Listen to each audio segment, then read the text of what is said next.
Ibu absen dulu ya nak ya.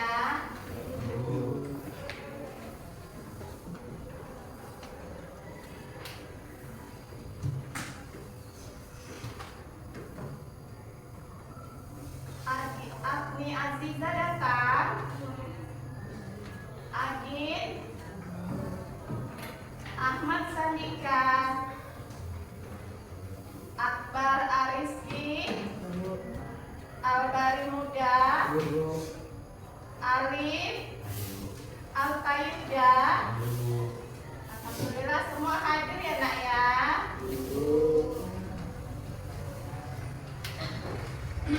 Nah selanjutnya ibu ingin bertanya kepada kalian, sebelum kita masuk ke materi hari ini, siapa yang masih ingat dengan pertemuan kita minggu lalu mengenai apa materi kita minggu lalu nak? Saya Bu. Ya Aal, apa materi kita minggu lalu masih ingat? Masih ingat Bu, teks prosedur. Ya, apa itu teks prosedur nak? Ada yang masih ingat? Ya nak, apa itu teks prosedur? Teks yang menjelaskan apa-apa yang berisi secara mengumpulkan dan memiliki tujuan yang tertentu. Ya, tepat sekali jawaban yang diberikan Alia ya. Itulah dia teks prosedur. Terima kasih Alia atas jawabannya ya. Nah, materi kita minggu ini adalah tentang puisi rakyat. Tujuan pembelajaran ini adalah supaya kalian siswa semua mengenali jenis, tujuan, dan unsur puisi rakyat.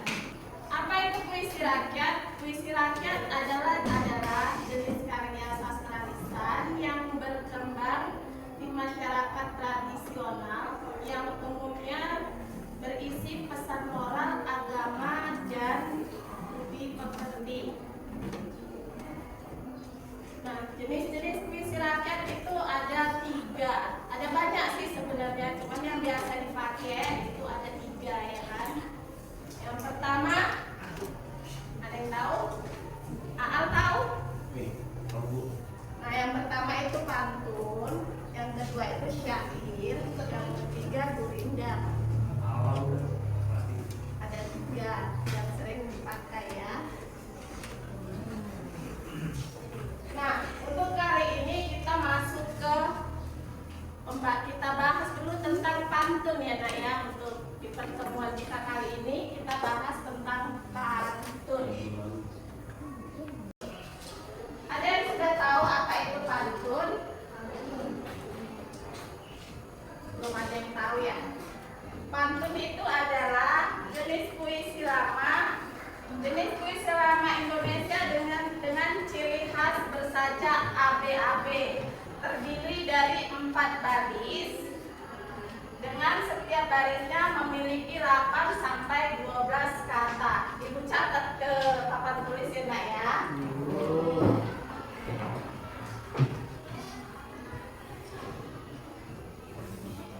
Pantun adalah, nah ini dia pantun nak, coba baca. Pantun adalah jenis puisi lama Indonesia yang terdiri dari baris dengan setiap barisnya memiliki 8 sampai 12 suku kata. Ya, inilah dia definisi dari pantun. Nah, di sini kita akan mempelajari apa itu struktur pantun, fungsi pantun, jenis-jenis dan ciri-ciri pantun. Yang pertama kita akan masuk ke struktur pantun.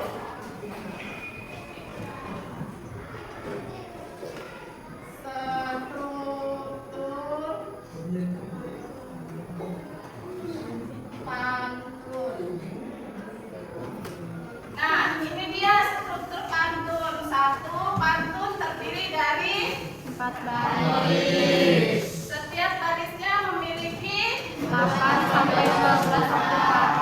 Baris pertama dan kedua disebut sampiran, sedangkan baris ketiga dan keempat disebut isi. Saja pantun mengikuti pola baris. Nah, setelah kita mempelajari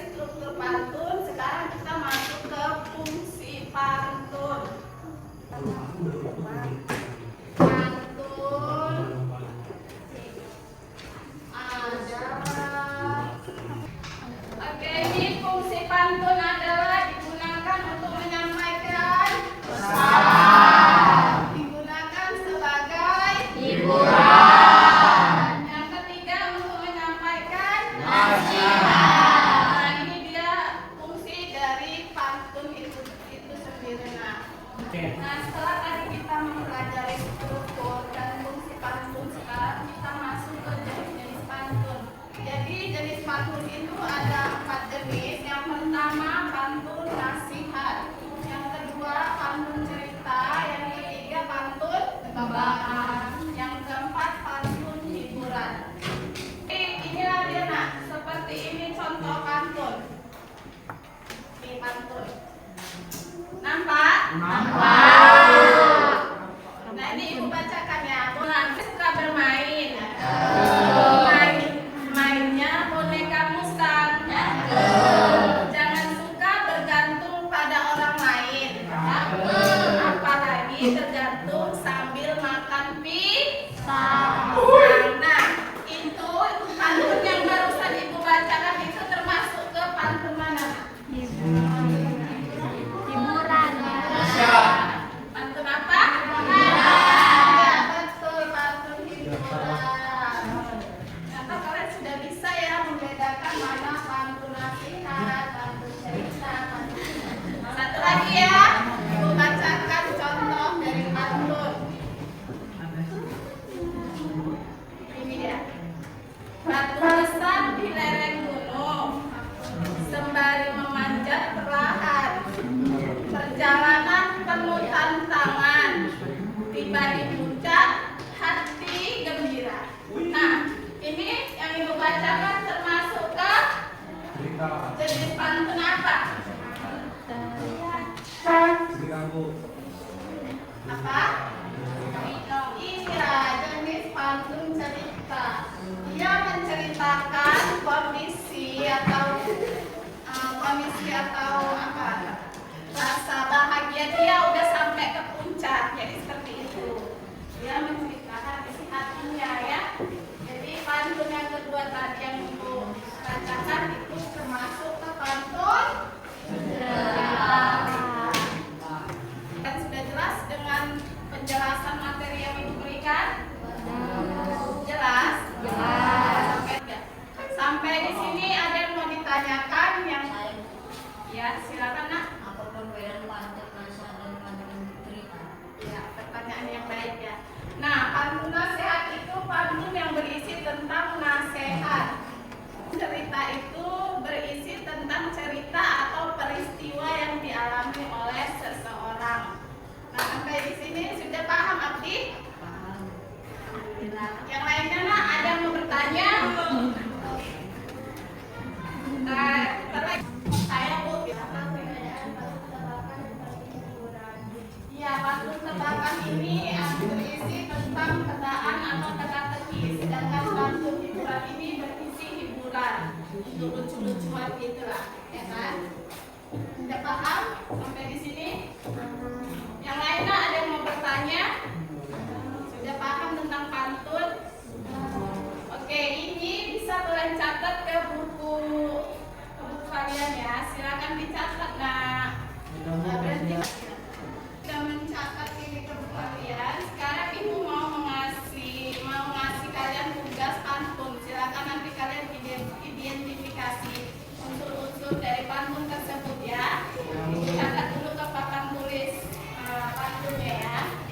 Jadi tugas kalian sekarang, coba kalian tentukan struktur pantun yang ada di depan ini. Kerjakan di kertas selembar ya nak ya.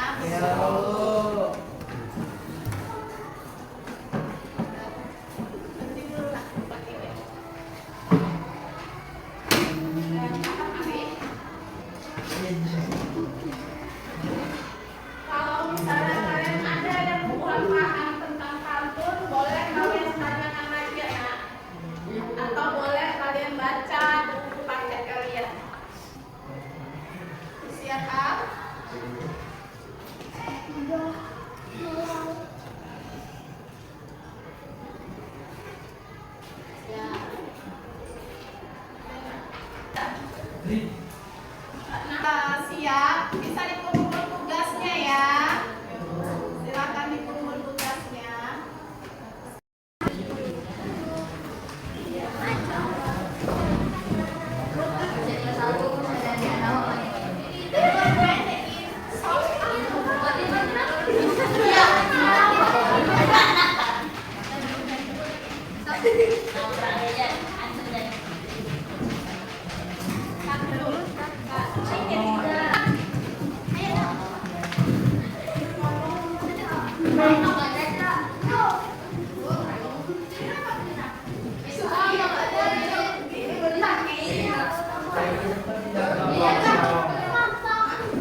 Nah, suaranya ya, itu lagi menilai tugas kalian ya. Suaranya tolong dikondisikan ya.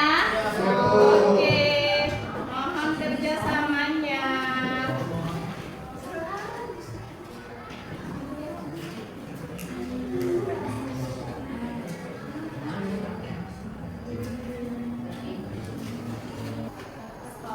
Ya, setelah kita mempelajari apa itu pantun, definisi pantun, struktur pantun, fungsi pantun, dan ciri-ciri pantun, serta jenis-jenis pantun, alhamdulillah ibu rasa kalian sudah bisa membedakan ya